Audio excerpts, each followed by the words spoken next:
keys. Don't let them take my soul. I ain't need this bitch. Not at all. Giannis is still relying on his athleticism and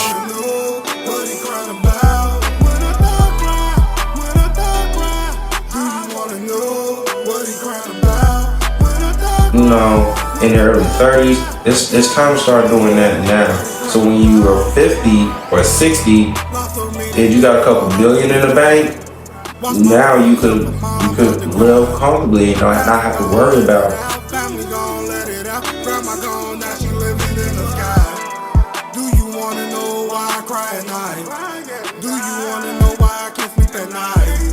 These niggas off, gon' take them out. 2 shots, pow, pow, take them out. Had a few ones try to take me out. Now I can't trust a damn soul. Own brother against me. Should've never ever be the same.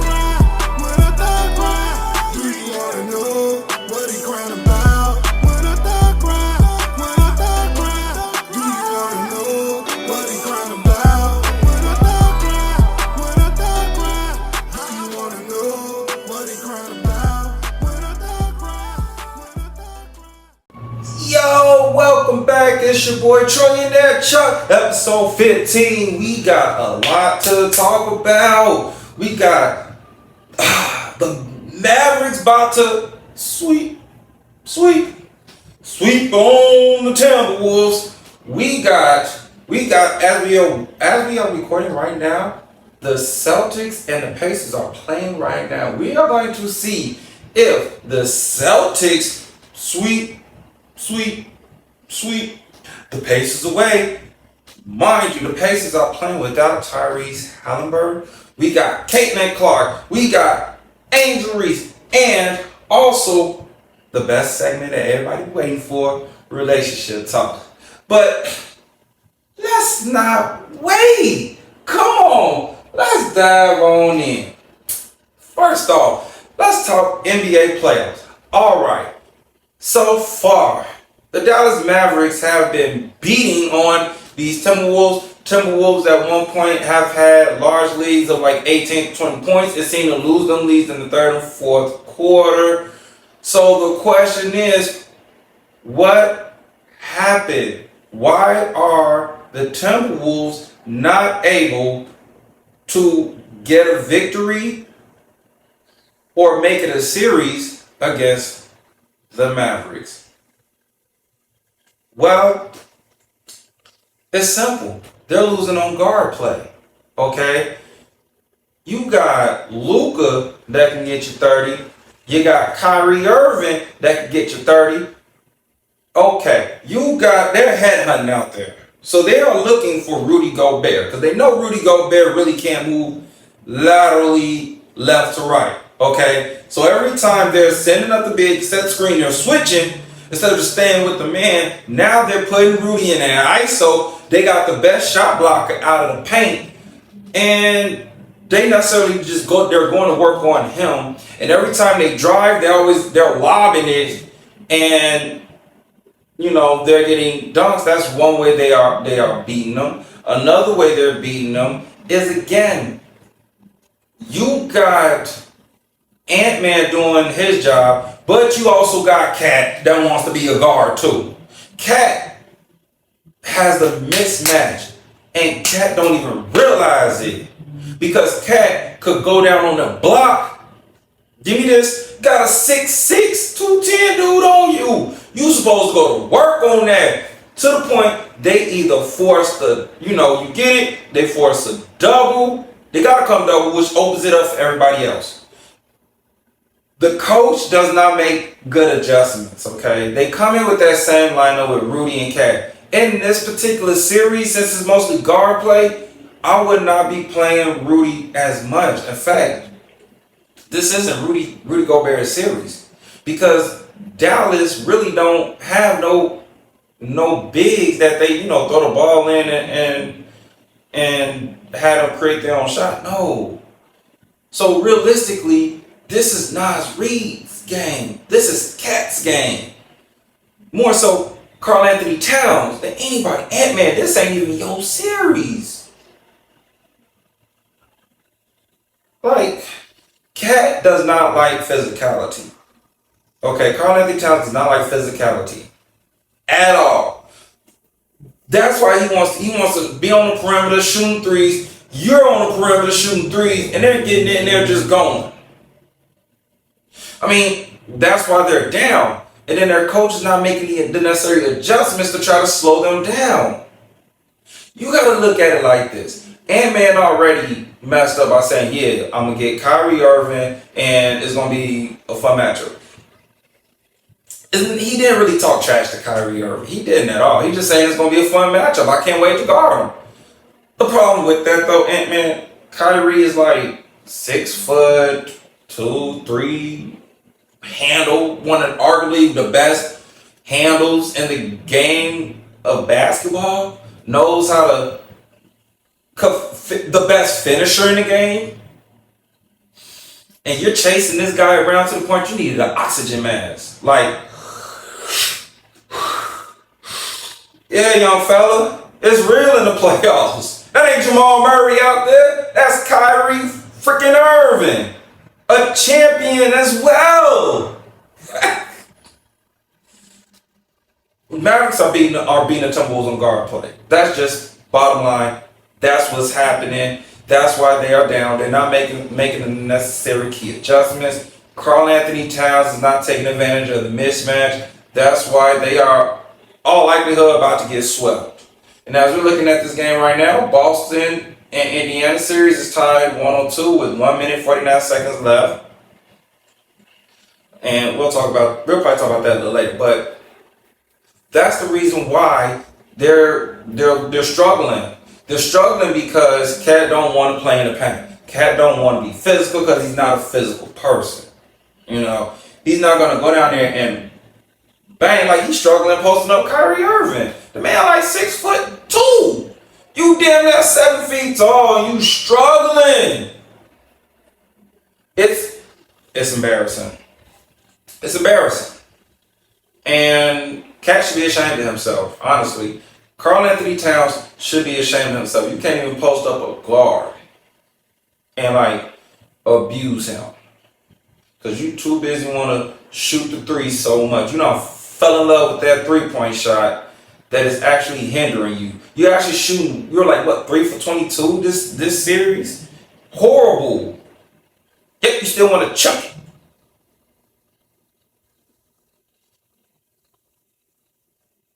I'm gonna tell you like this: if Cat don't at least start down on the block this game, this is gonna be their last game. Cause Luka is like 6'10" himself. He's Cat's height, right? Yeah, Luka should post up more, but Luka's busting Rudy's tail out there. Switch. Every time y'all switching, Rudy's out there. They going after him. So, you know, Timberwolves, I don't know what y'all gonna do, man. I don't know what y'all gonna do. You know, ain't no one came back from a 3-0 series. So, and Ant-Man talking like, yeah, we can make this happen. Let's make history. Good luck, my boy. Good luck, my boy, because, yeah, I don't think it's gonna happen. I don't think it's going to happen unless they make the necessary adjustments that they need to make. That's bottom line. Because you got two guys that could put 30 on you in a heartbeat. And when you got PJ Washington coming in who's putting in like 16, 20 himself, then you got Tim Hardaway Jr. that could put up 15 himself. So it's like, yeah. And then you got the other dude, the other center, can't think of his name. I think Garland is his name. You know, he's doing what he's doing. But the leg's going to be over for you, or you are going to be going home. Yes, you beat the Nuggets. Yeah, good job. Now you beating arguably one of the best, one of the most talented backcourt there is. I said one of them, not the best, just one of them.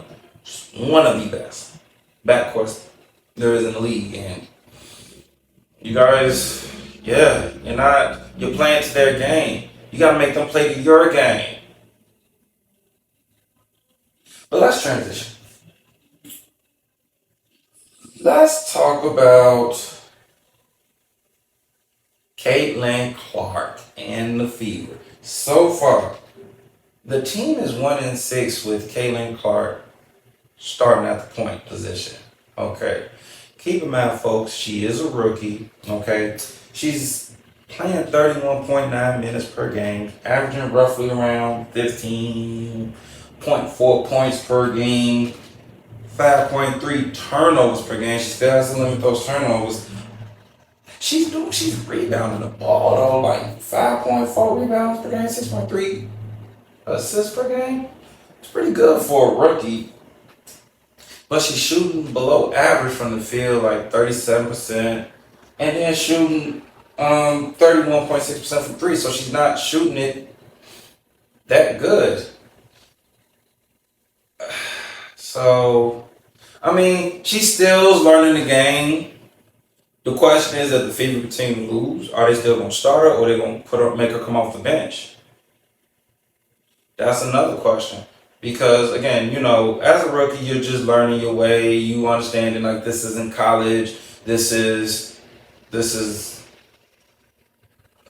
the pros. You're playing against grown women. You're not playing against people your age. These women can ball. A lot of these women, some of them overseas, they can hoop. They're skilled. They're physical. And she still has to adjust to that physicality. Hands down, I believe Caitlin Clark will adjust. I give her about year 3. She'd have already adjusted, and you're gonna see a whole different side of Caitlin Clark that most people are expecting to see. They're expecting her to blossom and be, take the league by storm. I don't doubt her, not one bit at all. So just keep working at your game, keep learning the WNBA, learning the rules and all that stuff, and I think she'll be fine. Now, breaking news, the Celtics just sweep the Pacers. So, I'll be honest with you, the problem with that series, the Celtics and the Pacers, is simply because they don't have someone that can manage time.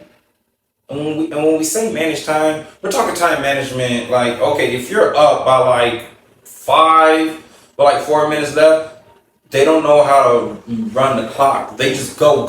They're an up and down team, right? They don't know how to manage time. They don't play defense. And you're playing against a team that plays defense and a champion in Drew Holiday that can manage the clock and knows, where everybody needs to get the ball at. He's gonna play defense. Then you got another guy who won Defensive Player of the Year, Derek White, who also could put it up. So you got Derek White who could put up like 16 to 20. Drew Holiday could put up 15. Then you got JT that could put up 30 if he's hot. And Jaylen Brown that could put up 30 like tonight. Jason Tatum, 26 points. 11 for 26 from the field, 13 rebounds, 8 assists. And I think Jaylen Brown probably had 20. He probably had about 20 in this game. He still needs to get a left hand. Like, his left hand is shaky. Like, every time he tries going left, it's like he loses that. He loses the ball. But Indiana, Siakam did what he was supposed to do. Siakam, played a hell of a game. All the Pacers, they played a good game. They just got to learn how to defend. They got to know how to manage manage time. So if I'm Tyrese Halliburton, that's what I'm going to work on is how to manage time, work on my handles more. If I'm him, I'm going to learn from Sham God. I'm going to learn from, what's another good guard? Like Mark Jackson, Chris Paul, especially Chris Paul. He should learn from Chris Paul. That'll get him ready for next season. Okay. Now, but before we go into that, we're going to take a quick commercial break. Stay tuned. Don't go nowhere. Are you ready to take on the ultimate basketball challenge? Our Shift Squad women's basketball shorts are designed to help you dominate the court in style and comfort. With functional pockets and a unique design, these shorts are the perfect addition to your basketball gear. Get your hands on these amazing shorts for just $33 and take on the challenge with Shift Squad. Okay, we're back. Let's talk Angel Reese now. The Shy Barbie. The Shy Barbie. What's she been up to? Right now, the sky. 2-2. Yes, I'm from Chicago, people. She knows this by now. Okay? The sky. 2-2. She's playing about roughly 29 minutes, averaging about 12.3 points per game, 7.8 rebounds per game, shooting 35.7% from the field, 63.3% from the free throw line.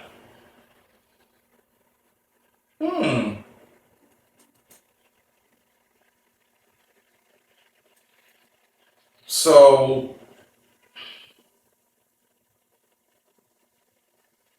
but let's talk about why this is happening. Probably. So apparently, Megan Thee Stallion and Glorilla was in town at the United Center, and they brought out a surprise guest. Let's roll the clip to see who that guest was.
Yeah, none other than Angel Reese on stage, twerking.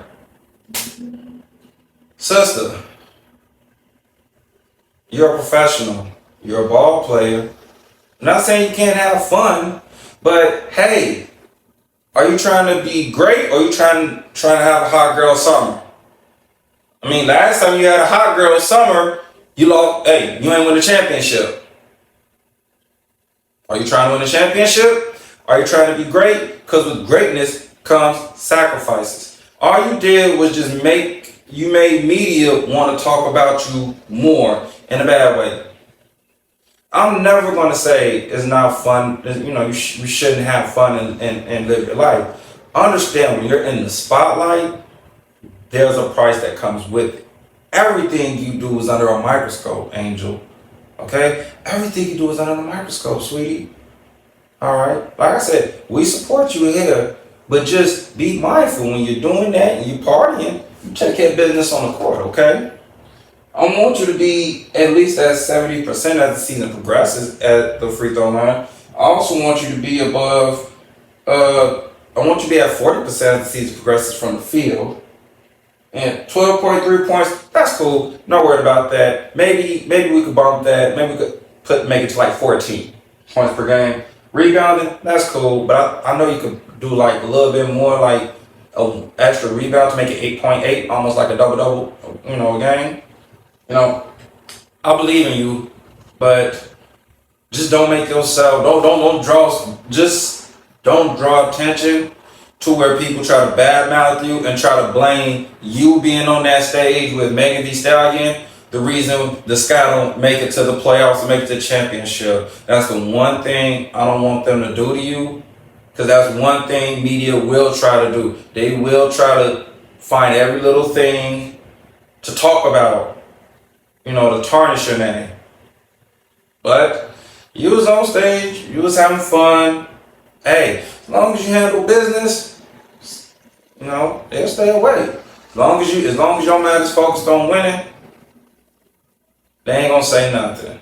I want you to keep that in the back of your mind, okay, Angel? Just keep that in the back of your mind. Again, us here at Heartbeat Arena, Train and Chuck, we support you. We're rooting for you. We want you to take us to the playoffs and to win us a championship. And Reese, we believe in. Shad Barbie, we believe in. Just again, remember, you're under that microscope now. This ain't college. This is the pros, and they watching you. And you got a target on your back. So everything you do, you just gotta keep in the back of your mind. They watch it. And they will try to slander your name the minute the season starts going south. But just handle your business on the court, sweetheart, okay? That's all. Now, before we get into our last and final segment of the show, we're going to take a quick commercial break. Stay tuned. Don't go nowhere. God made you with purpose. So let's ignite that purpose through fashion. Here at blackgodsandgoddess.com. We're back. Let's get into our next topic, relationship talks.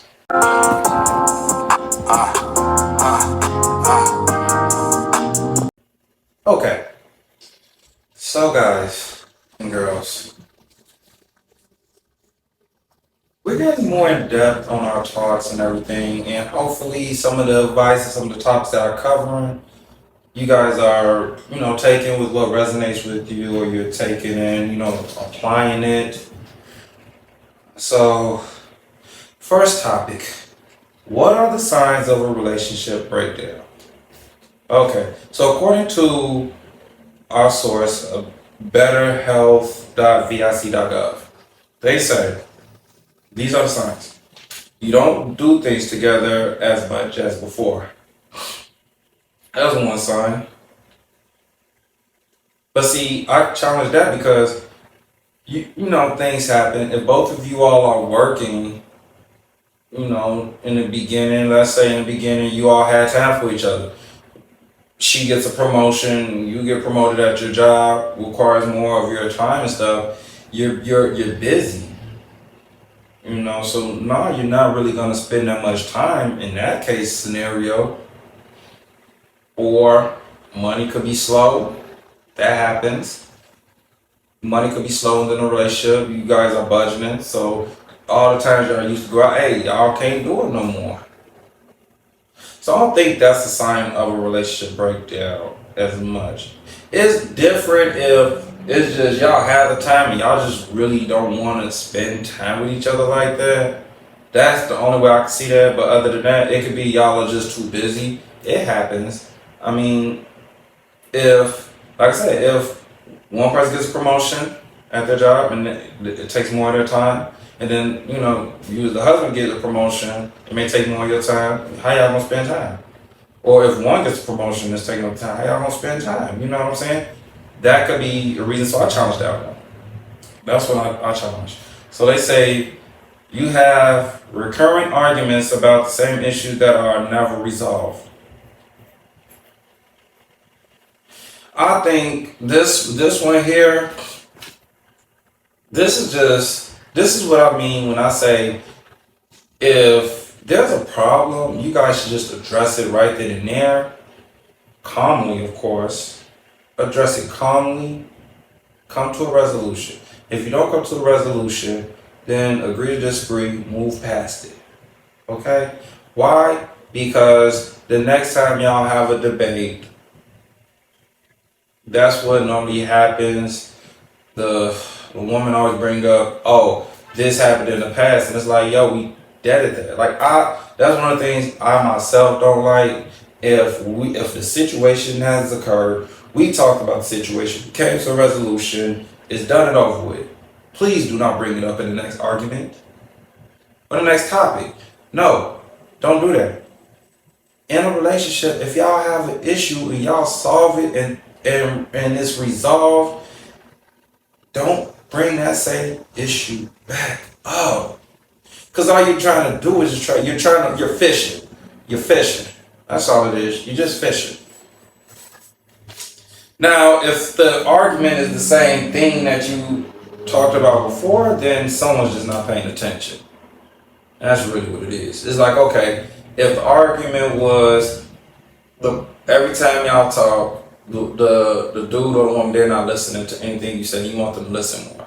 So the next time y'all arguing, the next time the topic comes up, yeah, one agree they'll listen more, and you find them not listening still, then that's when that plays into a factor. Like, okay, let's just break it down. You just not caring no more. So that could be a sign of it might be time to just move on from that. You feel dissatisfied and unhappy. See, the problem with this is what will make the person dissatisfied and unhappy. If the person is doing what they're supposed to do in the household, if they're taking care of the bills, if they're coming home every night, if they're communicating and talking, spending time with you, what would make your partner unhappy or dissatisfied? That's the question. What is it? What would it be? The only way that plays into a role is if y'all just need to spice it up. Y'all are doing the same things, repeated. Like you're going to the same spots every single time. When you guys aren't going out, you just y'all watch the same stuff all the time. Whatever the case, it's the same thing. There's no switch up. Instead of going to Ruth Chris, let's go to Morton Steakhouse this time. Hey, why don't we take a trip out of state and spend time? Or hey, let's leave the city for a minute. Let's go to the woods or something. Something to spice up the relationship. Does it get stagnant? Yeah, you've been with the same person for years. Of course, that's even in marriage. It gets stagnant, but you always got to try to come up with ways to keep it live and to keep it going. Relationships and marriage is work. I don't understand what women and guys think. You think it's not work when really it is work. If you're not ready to put in the work, stay single. Bottom line, stay single. Because you're dealing with just this person and you're trying to build a marriage, it's going to require some effort. It's going to require work. If you're the type that gives up easily, if you're the type that checks out because someone says something to you, that you didn't agree on, and you're not the one that's like, well, let me go ahead and talk this out, let this person know just exactly how I feel and why I felt that way. If you're not ready to open up to the individual you want to build a future with, or you want to have intentions on being with, stay single. Okay? Do yourself a favor. Just stay single. Stay single. Let the person who you get a number from, hey, look, I don't want no relationship. I don't want nothing. I just want to be them. Hey, you can be a friend. That's it. But if you're trying to be married, if you're trying to be in a relationship, it's going to require work. It's going to require compromise, communication. Communication is the biggest thing. Going ghost, getting mad quickly, only thinking about you and not the other person, are disasters of your marriage and relationship failing and not working out. So, here's one. You have sex less often, not at all, or it isn't what it used to be. I challenge that one too, because I mean, as you get older, the sex tends to fade. That's just the human body, you know. As you get older, some people's sex drive comes down, others could stay up. That doesn't mean a relationship is breaking down because you having less sex or not at all. That is, like I said, that comes over time. Like when you're 50, 60, 70, yes, that shit slows down. When you're young and it slows up, then it all depends. Like, if you ain't got, like, it depends. Like, when I say it depends, it's like, okay, if you're young, like in your 20s and 30s, and you ain't got your own place, both y'all ain't got your own place, so y'all get a room and stuff, then yeah, you're not having sex as much y'all when y'all live together. But when you living together, and then it's like less sex, then it's like, yeah, one might not just be turned on, or, it's just not there anymore. Unfortunately, that's how you know the relationship is kind of dying out as well. So,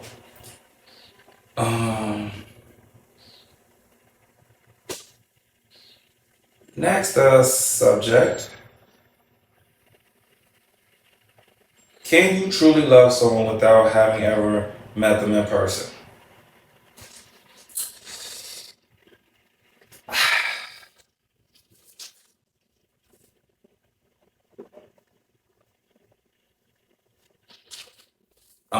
Yes.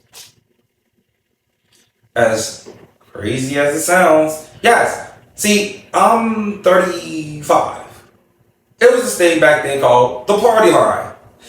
If you know, you know. I was born in 1988. If you could pull somebody off the party line, you was that dude. It would literally be chicks that fell in love with dudes they ain't never seen, never met before. I remember this one chick that I didn't even know. That didn't matter. Met her through a friend over the phone. This was years ago. We were talking. Oh my God, uniform days. Like, I want to say 7th, 8th grade maybe, give or take. Never met this person. Never. But we would talk over the phone. And she was crying one time. It was like, girl, what you crying for? You ain't even meet this dude yet. Y'all, I wish I was making this up. I'm not. But I'm not the one that says it. So according to our source, yourtango.com by Skylar Jones, that's what she had to say. She said she stalked a dude on Tumblr. And they would talk about music, what they did the day before, etc. They would talk like what it would be like if they ever met. She was like, she liked the fact like she ain't been in a relationship, but she would think like her and this dude on Tumblr would make a perfect fit. So she fell in love with this dude off Tumblr and never even seen him. And would tell her friends about him, all that stuff, what he did, age, all that stuff. So yeah, it's possible. It's very possible. But on to the next topic. So, is it possible to love two people at the same time?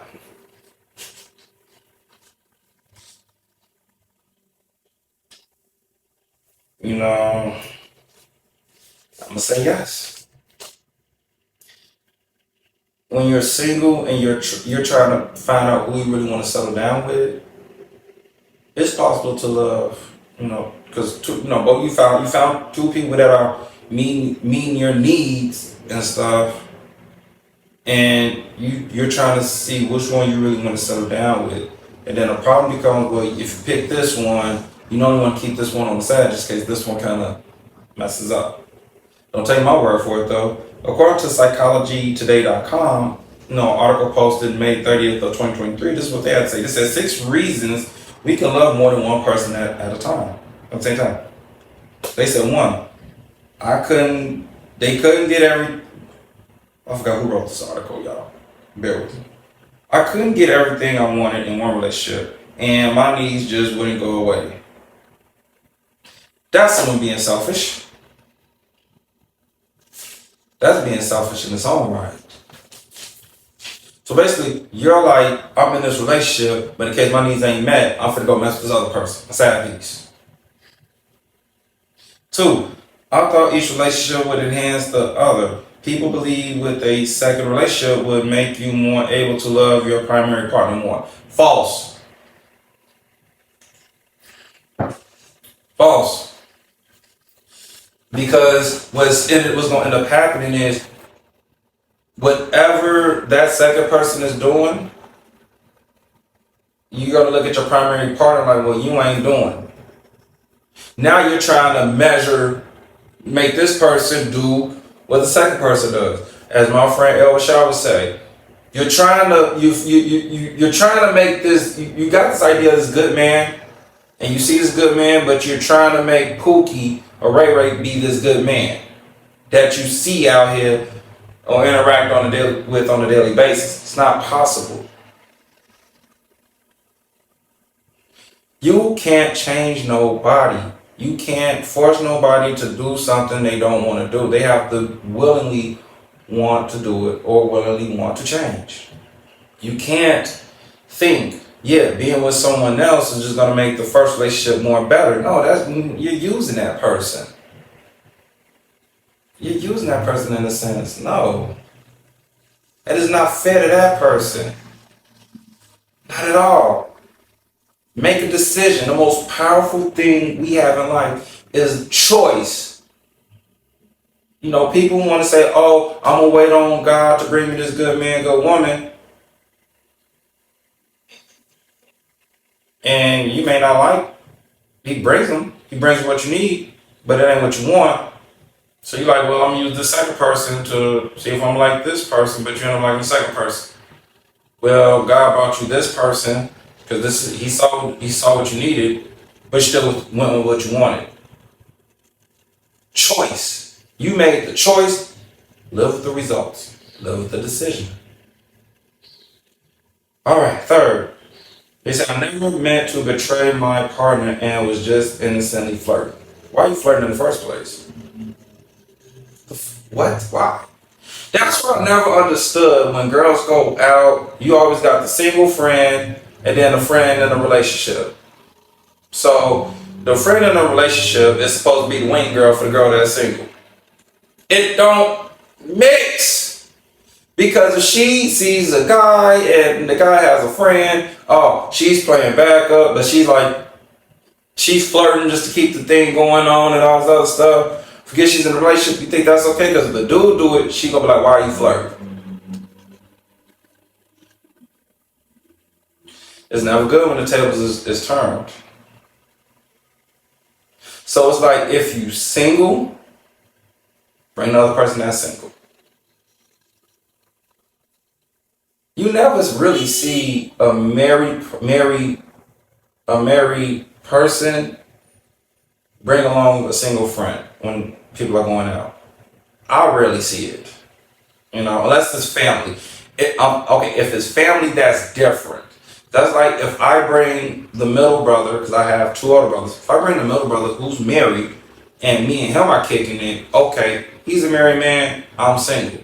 That's the only time you see it. Other than that, most of the dudes hang with me, they single. There's no one that's married.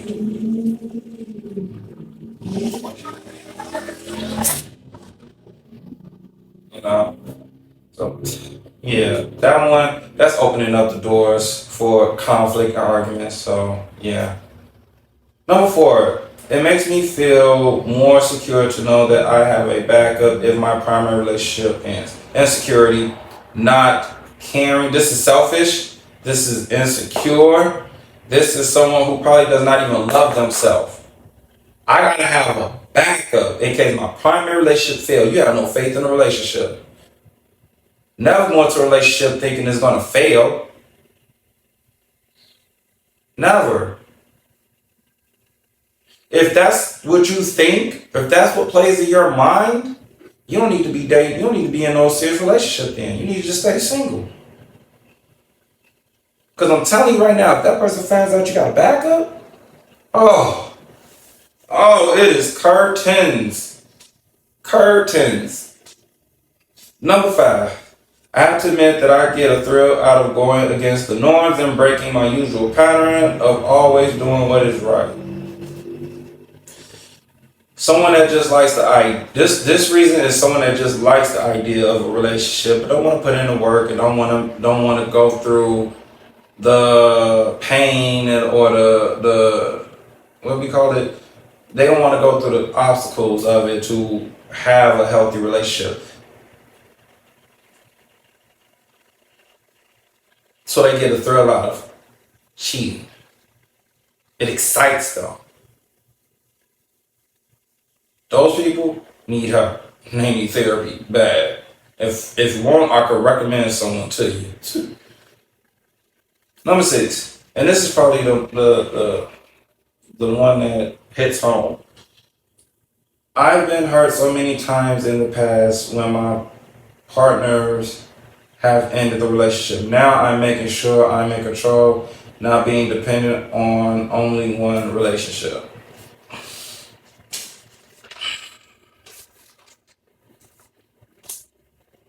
You're scared of commitment. Some of y'all are scared of commitment. That's why y'all want to play the field. You love the idea of being in a relationship and, being taken care of, but you've been done wrong or been hurt. Some of y'all, that ain't even the other person that did y'all wrong. It's just y'all, you just in your own head, because you're like, oh my God, it always is like this good, then some of y'all found a way to sabotage it, and you mess it up, and you run that person away. When instead, get out your feelings, get out your head, and stop bringing the past into the new relationship. If an old person comes back to you, you can't bring in what you knew about that person years ago. I had that problem. Early on. Because I would be like, oh, I remember, yeah, you was this person years ago. Now it's like, you see a change and you're like, I don't like the change. It's not what you're used to. So you can't be like, can't bring your past, because if your past comes back and you accept your past, you got to accept them for what they are at this present moment, not what they was in the past. Because they were good in the past don't mean that they're good now. They were bad in the past don't mean that they're bad now. Now don't bring your past in a new relationship. You gotta go in with a clean slate, with the open mind, and you gotta see if you could love them for who they are at this moment, in this time. Not, oh, I like them, I think I could change them, I think I could fix them.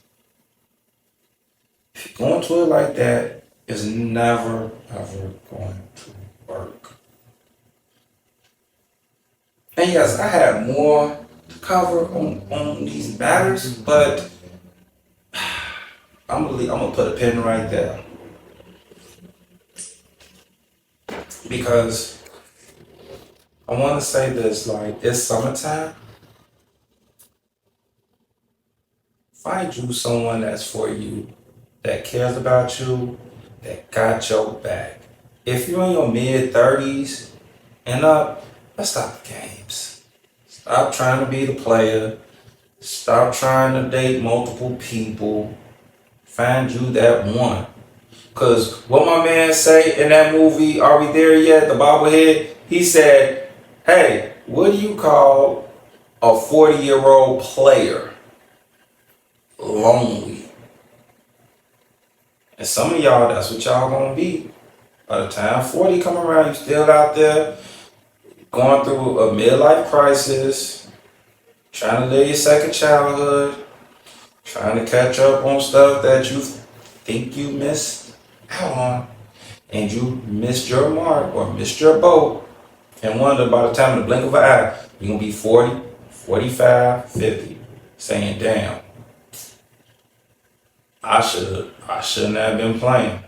Now you're trying to settle down at 45, at 40, 45, 50, and dudes around that age or dudes younger is not gonna want that. Fellas, same with you. I mean, that was for the ladies, but fellas, same thing. Hey, 35 and up, hey, find you that person that got your back, that checks up on you, that genuinely cares about you. You know, because like I said, because once you get older, hey, once you get older, if you ain't got that guap or that status, yeah, good luck. Good luck. And on that note, y'all, hopefully you take my advice on this Memorial Day weekend. Again, this your boy, Trillionaire Chuck, saying, always remember to love yourself and each other.